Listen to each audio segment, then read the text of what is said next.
and welcome to episode number 46 of the Golfront Podcast. My name is Brett Bevilacqua. I'm a realtor with Carolina Property Sales in Southern Pines, North Carolina. Every Monday, I release a new episode profiling one of the over 60 fantastic golf courses located in the Sandhills. This is the place to live if you live to play golf. This week's podcast is all about Cheraw State Park Golf Course. 60 miles and a little over an hour from the village of Pinehurst, you will find Cheraw State Park Golf Course in Cheraw, South Carolina. Lake Juniper serves as a backdrop on several holes, making a golf trip to Cheraw State Park a visual treat. The Cheraw Golf Course is also a certified Audubon International Wildlife Sanctuary. It is interesting to follow the career of golf course architect Tom Jackson through the different eras of his courses. I've had the opportunity to play Highland Golf Club from episode 11, which was built in the early 70s, Midland Country Club from episode 36, as well as the back nine of Siler City Country Club from episode 18, both built in the 80s, to finally playing Cheraw State Park Golf Course, which was built in the 90s. Highland is my get-right course. It is fairly easy, and aside from a few holes, no real heavy lifting is required. Midland has a little more classic feel, and the back nine of Siler City has a number of great holes. However, Cheraw is the total package. It delivers from start to finish. Cheraw, which opened in 1992, is so different, so much more challenging than the other courses. I'm not trying to disparage Highland, Midland, or Siler City. It is that I feel Jackson really hit his mark with Cheraw State Park. Cheraw plays 7,000 yards from the tips with a rating of 73.6 and slope of 142. From the white tees, a much more manageable 6,200 yards with a rating of 70 and slope of 134. Cheraw has a practice range, practice green, chipping green with bunker, as well as a small concession stand where you can grab a quick bite to eat or a drink. One last thing, don't confuse Cheraw State Park with Maury's Cheraw Country Club. They are not the same place, though they are across the street from one another.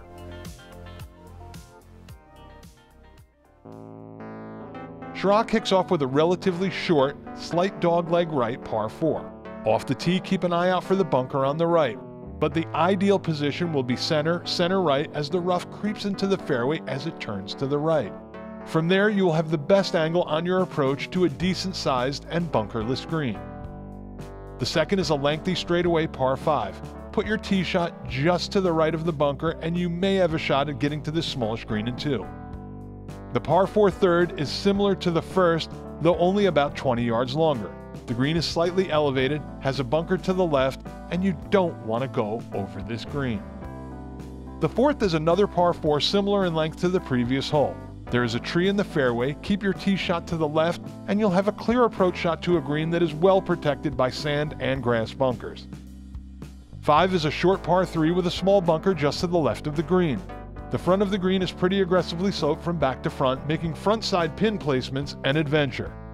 The 6th is a long, lengthy par 4 that turns to the right. Big hitters will be able to clear the bunker on the right and cut the corner. The trick to the 6th is the lake behind the green. Our approach shots hit the green and ran towards the back.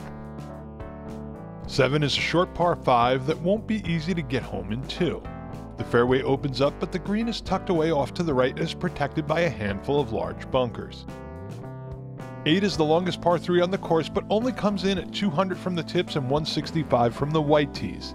The green is large, and there is a large bunker front right. 9 brings you back to the clubhouse with a medium length but tight par 4 that runs downhill. The green is sloped front to back, which makes holding the green quite a challenge if you are coming in with mid-irons.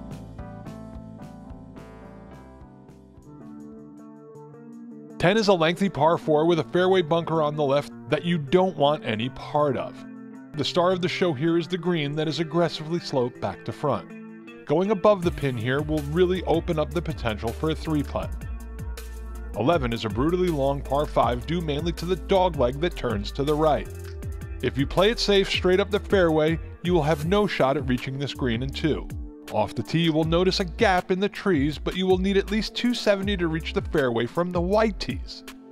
The green is protected by a bunker front right. The 12th is a long par 4 dogleg left. You may want to cut the corner, but beware of the bunker just over the trees.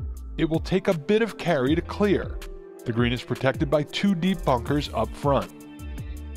The par 4 13th was the toughest hole for me and also the #1 handicap on the course.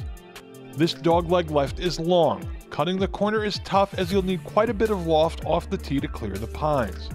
You also may be hitting downhill on your approach to an elevated green that has water in front, to the left, and in back. On the right, there is a thin bunker making it way too easy to chip over this thin green. 14 is a short to medium length par 3 with water and a bunker along the left side. 15 is a short, slightly downhill par 4.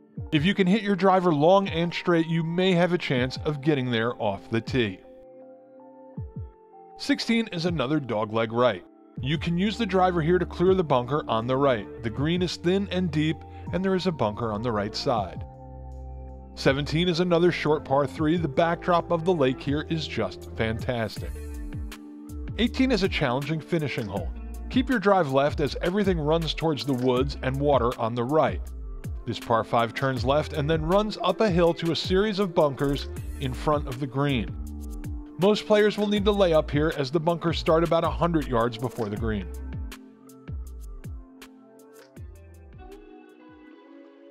Cheraw State Park is a real diamond in the rough and well worth the hour drive from the Pinehurst area. While we were there, the maintenance crew was adding sand to the bunkers, and that was a real plus as the bunkers they hadn't gotten to yet weren't the best. Greens fees range from $19 to $24 depending on weekdays or weekend. It'll also cost you $15 for a cart for 18 holes.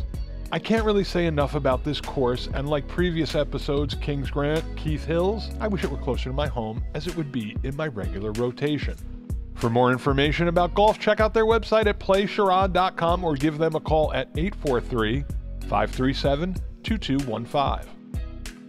When it comes to golf front property, there is none at Cheraw. It is a state park and you play through a pine forest and alongside Lake Juniper. It is really peaceful and a great place to escape when Pinehurst area courses are packed with resort guests. I'm not licensed to sell real estate in South Carolina, but I do know agents who can assist you if you are looking in the area. And if you're looking in the Sandhills, give me a call or text at 845-365-3665 or send me an email at brett@hmpfilms.com and I will show you all the area has to offer. Once again, I'm Brett Bevilacqua with Carolina Property Sales. Next week we are back to Pinehurst to play number 4.